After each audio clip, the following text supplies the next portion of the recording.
Plane से उतरते हुए जो व्यक्ति आपको दिखाई दे रहे हैं वो हैं कतर के आमिर शेख तमीम बिन हमद अल थानी, जो बांग्लादेश पहुंचे हैं।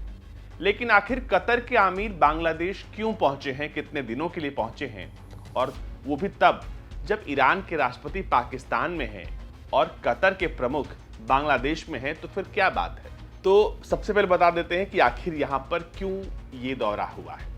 बांग्लादेश पहुंचे हैं कतर के आमिर और उनका जबरदस्त स्वागत एयरपोर्ट पर किया गया। रेड कारपेट वेलकम हुआ उनका और वहां पर उन्हें गन सैल्यूट दी गई। इसके अलावा वहां पर गार्ड ऑफ ऑनर बांग्लादेश की सेना ने दिया। वहां पर उनको रिसीव करने के लिए सरकार के लोग थे, साथ में थे बांग्लादेश के राष्ट्रपति।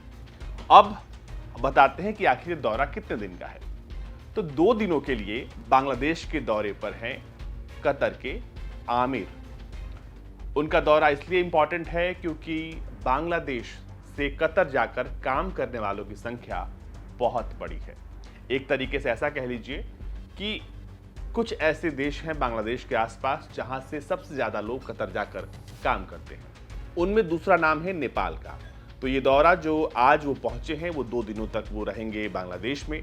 उसके बाद उनका अगला दौरा यानी बांग्लादेश से वो उड़कर जाएंगे नेपाल और वहां भी वो कई परिवारों से मिलेंगे। और इस पूरी यात्रा को आप डिप्लोमेटिक यात्रा के तौर पर न देखें, क्योंकि सबसे ज्यादा इस वक्त कतर को जरूरत है नेपाल और बांग्लादेश के उन लोगों की जो उनके यहां आकर काम करते हैं।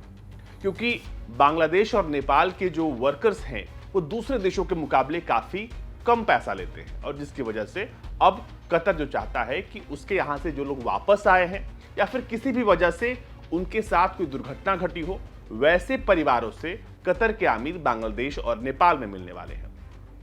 वर्ल्ड कप जब कतर में होने वाला था तब से लेकर अब तक बहुत सारे रिफॉर्म्स कतर की सरकार ने किए हैं। खासकर अपने लेबर कानूनों को लेकर जो सख्ती बरती थी उसमें काफी बदलाव किए गए हैं ताकि दुनिया भर से लोगों को अपने यहां आकर्षित किया जाए।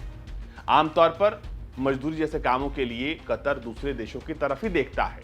अब कतर के आमिर ने डिप्लोमेटिक यात्रा के साथ साथ अपनी इस यात्रा को दूसरे तरह से पेश करने की कोशिश की है। यहां पर जब वो बांग्लादेश जाएंगे, इसके बाद नेपाल जाएंगे, तो वहां जाकर वो उन परिवारों से मिलेंगे जिनके परिवार के लोग या तो कतर में रह चुके हैं या रहकर वापस लौटे हैं या फिर किसी घटना का शिकार हो गए हैं।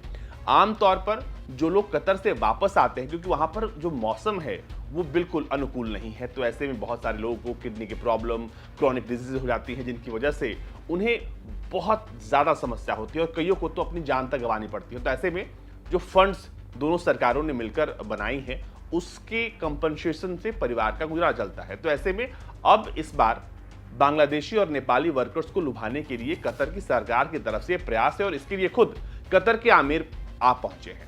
अब बात करते हैं इस दौर की, जिस दौर में सबसे ज्यादा क्राइसिस मिडिल ईस्ट में है और दुनिया के लोग जो हैं इस इलाके में जाने से बच रहे हैं। वो इसलिए क्योंकि ईरान और इजराइल में तो संघर्ष है ही, साथ ही साथ गाजा और इजराइल में भी संघर्ष है।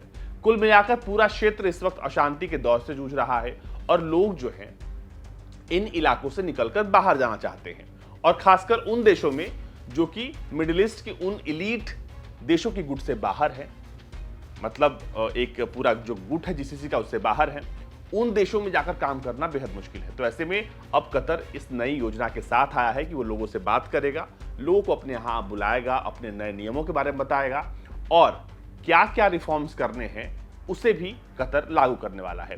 हालांकि कतर ने अपने लेबर कानूनों में जो संशोधन किए वो बहुत देरी से किया और उसकी आलोचना पूरी दुनिया में हुई, लेकिन कतर अब इस बात को समझ गया है कि अगर वो मौजूदा वक्त में नहीं उनके साथ चलेगा तो फिर उसके यहाँ काम करने वाले लोगों की संख्या बेहद कम हो जाएगी और ये कतर की इकोनॉमी के लिए बहुत खतरनाक है। अब इसके अलावा बात करते हैं कि आखिर 2 भारत के पड़ोसी मुल्कों में मिडिल ईस्ट से 2 बड़े नेता आते हैं। तो इसको ऐसे समझिए, क्योंकि जिस वक्त में पूरी दुनिया तनाव से जूझ रही है, तो पाकिस्तान में है ईरान के राष्ट्रपति और बांग्लादेश में है कतर के आमिर।